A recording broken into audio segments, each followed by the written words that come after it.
નમસ્તે વિદ્યાર્થી મિત્રો, નોબલ સ્કૂલ ગ્રુપની ઓનલાઈન એજ્યુકેશનમાં હું આપ સર્વનું હાર્દિક સ્વાગત કરું છું। આજે આપણે ધોરણ 7 આપણો વિષય છે વિજ્ઞાન, એમાં આપણું ચેપ્ટર છે ઉષ્મા।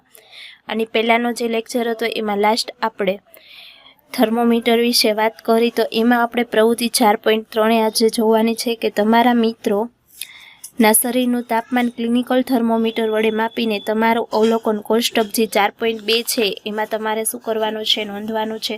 શું દરેક વ્યક્તિના શરીરનું તાપમાન 37 સેલ્સિયસ જેટલું છે ખરું? જો દરેક વ્યક્તિનું જે શરીરનું તાપમાન હોય છે બધાનું અલગ અલગ આવે છે, એક સરખું આવતું નથી। ઘણી જે વ્યક્તિ તંદુરસ્ત વ્યક્તિ હોય એના શરીરનું તાપમાનનું સરેરાશ મૂલ્ય છે એ કેટલું હોય છે? તો કે 37 સેલ્સિયસ। ક્લિનિકલ થર્મોમીટરની રચના માત્ર માનવ શરીરના તાપમાન માટે જ કરેલી છે, એટલે કે આ જે ક્લિનિકલ થર્મોમીટર છે એમાં માનવ શરીરનું તાપમાન મપાય, કોઈ પશુ છે, પ્રાણી છે કે બીજી વસ્તુઓ છે એમાં કાંઈ એનું તાપમાન માપી શકાતું નથી। સામાન્ય રીતે માનવ શરીરનું તાપમાન 35 સેલ્સિયસથી નીચે કે 42 સેલ્સિયસથી ઉપર જતું નથી, માટે ક્લિનિકલ થર્મોમીટરનો માપક્રમ 35 સેલ્સિયસથી 42 સેલ્સિયસ હોય, એટલે કે માનવ શરીરનું જે તાપમાન હોય 35 સેલ્સિયસ અને આ 42 સેલ્સિયસ છે એની વચ્ચે જ રહે છે, એટલે કે એનું તાપમાન એનાથી આગળ જતું નથી। એટલે એ તમારે ખાસ શું રાખવાનું છે, એમાં ધ્યાન રાખવાનું। તમને એવો પ્રશ્ન પૂછે કે માનવ શરીરનું તાપમાન મહત્તમ મૂલ્ય અને ન્યૂનતમ મૂલ્ય જણાવો, તો ન્યૂનતમ મૂલ્ય કેટલું છે તો કે 35 અને મહત્તમ મૂલ્ય કેટલું છે તો કે 45 થાય છે। તમારે એ ખાસ ધ્યાન રાખવાનું છે, એમાં ભૂલ ન પડે। ઘણા વિદ્યાર્થીઓ એમાં ભૂલ કરે કે 35 સેલ્સિયસની જગ્યાએ શું કરી નાખશે, 37 સેલ્સિયસ કરી નાખશે, એ ખાસ ધ્યાન રાખવાનું। તમારે બીજું શું જોવાનું છે કે જે 4.3માં શું છે તો કે પ્રયોગશાળામાં વપરાતું થર્મોમીટર। જો ક્લિનિકલ થર્મોમીટર અને પ્રયોગશાળા એટલે કે જ્યાં પ્રયોગ કરવામાં આવતું હોય એ થર્મોમીટર અલગ છે। તમને જો બાજુમાં એક આકૃતિ આપેલી છે એ શું છે તો કે પ્રયોગશાળામાં વપરાતું થર્મોમીટર છે। માનવ શરીર સિવાયના પદાર્થનું તાપમાન આપણે કેવી રીતે માપી શકીએ, તો કે આ થર્મોમીટરમાં હોય છે એમાં માપવામાં આવે છે। આમનું એક થર્મોમીટર છે લેબોરેટરી તરીકે એનું કાર્ય થતું હોય છે, જો એમાં કેવી રીતના અંગ છે એ બધું તમને દર્શાવવામાં આવ્યું છે। પછી જો આ ક્લિનિકલ થર્મોમીટર તથા લેબોરેટરી થર્મોમીટરનું અવલોકન નોંધતી વખતે રાખવાની જે જરૂરી સૂચના છે એ તમને આપેલી છે। થર્મોમીટર શું હોવું જોઈએ, સિરોલેબ રાખવું, ત્રાસું રાખવાનું નહીં, નકર શું થાય છે થર્મોમીટર ફૂટી જાય છે। અને તમારે જે પ્રયોગ કરવામાં આવે છે એનું તાપમાન એ બધું જે વાપરવામાં આવે છે રસાયણ, એનું બધું માપમાન જે છે એ આ થર્મોમીટર પ્રયોગશાળાના થર્મોમીટર વડે કરવામાં આવે છે, એટલે કે લેબોરેટરી થર્મોમીટર। ક્લિનિકલ થર્મોમીટર અને લેબોરેટરી થર્મોમીટર બે અલગ છે, એક નથી, એ ખાસ ધ્યાન રાખવાનું। થર્મોમીટર હોય છે એમાં મર્ક્યુરીનો ભરેલો બલ્બ જે પદાર્થ પ્રવાહી તાપમાનનું માપવાનું સંપર્કમાં બધી બાજુ હોવો જરૂરી છે। જો એ ન હોય તો શું થાય, તમારો જે પદાર્થ છે એનું તાપમાન તમે માપી શકતા નથી।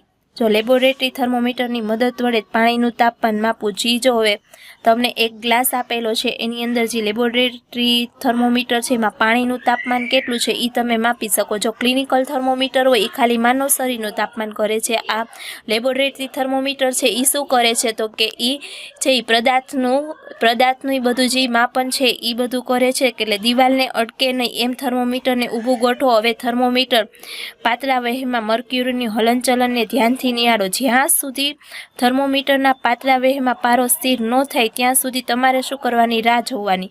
એટલે કે પારો જ્યાં સુધી જો એકદમ સીધો એટલે કે ક્યાંય અટકે નહીં એ ખાસ ધ્યાન રાખવાનું અને એકદમ સ્થિર રાખવાનું, એટલે પાણીનું તાપમાન તમને ચોક્કસ મળી શકે। જો હલી જાય તો પાણીનું તાપમાન તમે ચોક્કસ નક્કી કરી શકો નહીં। તે સમયના પાણીનું તાપમાન દર્શાવે છે મૂલ્યની નોંધ કરવાની। પછી શું કરવાનું છે, તમારે પાણી કેટલી એમાં એનું મૂલ્ય થયું એ તમારે નોંધવાનું છે। જો પાણીનું મૂલ્ય અલગ અલગ આવી શકે, એક જ સરખું પાણીનું મૂલ્ય, જો માનવ શરીરનું તાપમાન એક સરખું રહી શકે પણ પાણીનું મૂલ્ય છે ક્યારેક પાણી શું હોય છે, ઠંડુ હોય છે, ગરમ, ઠંડુ અને ગરમ, તો બે સ્થિતિમાં પાણીનું મૂલ્ય શું આવી શકે છે, અલગ અલગ આવી શકે છે, એ ખાસ એક તમારે ધ્યાન રાખવાનું છે। હવે તમારે પ્રવૃત્તિ જે 4.5 છે એમાં શું કરવાનું છે કે બીકર કે પ્યાલામાં થોડું ગરમ પાણી લો, તેમાં લેબોરેટરી થર્મોમીટરને ડૂબાડીને ઊભું ગોઠવો, જ્યાં સુધી પારો સ્થિર થાય ત્યાં સુધી રાહ જોવો, ત્યારબાદ તમારું અવલોકન નોંધી લો। હવે હળવેથી થર્મોમીટરને પાણીની બહાર કાઢો, જુઓ કે હવે શું થાય છે। શું તમે જોયું કે જેવું થર્મોમીટર પાણીની બહાર આવ્યું કે તરત જ પારાનું સ્તર નીચે ઉતરવા લાગ્યું?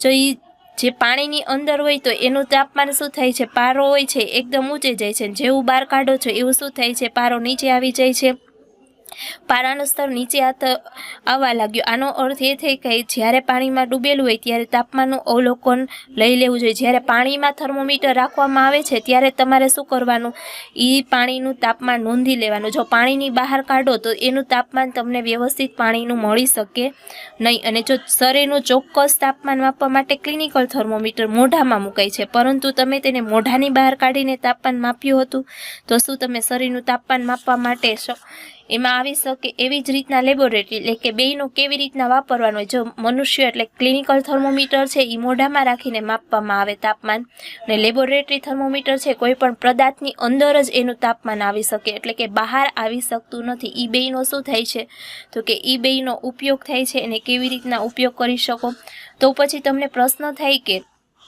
ક્લિનિકલ થર્મોમીટરને મોઢાની બહાર કાઢતા તેમાં પારાના લેવલમાં શા માટે ફેરફાર ન થયો? એટલે આપણને પ્રશ્ન થવો જોઈએ ને કે જો લેબોરેટરી આપણે થર્મોમીટર વાપરીએ છીએ, એમાં જો પાણીની બહાર આપણે કાઢીએ છીએ તો એમાં કાંઈ ફેરફાર થાય છે, અને જો આપણે ક્લિનિકલ થર્મોમીટર છે પણ એમાં કાંઈ ફેરફાર નથી થતો, તો એનું કારણ શું છે? હવે ફરીથી ક્લિનિકલ થર્મોમીટરને ધ્યાનથી જુઓ, તમને પારો ભરેલા બલ્બની નજીક ખાંચો દેખાશે.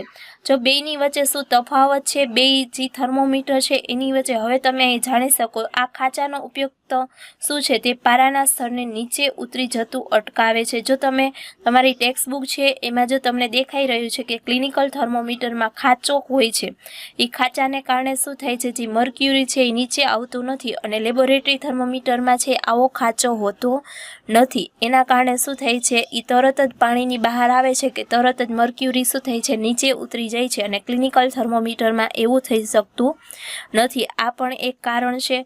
જો થર્મોમીટરમાં પારાના વપરાશ અંગે ઘણી બધી અંગત બાબતો રહેલી છે. પારો ઝેરી પદાર્થ છે. જ્યારે થર્મોમીટર તૂટી જાય ત્યારે પારાનો નિકાલ કરવો મુશ્કેલ છે. આ કારણે અત્યારે ડિજિટલ થર્મોમીટરનો વપરાશ વધ્યો છે, કારણ કે તેમાં પારો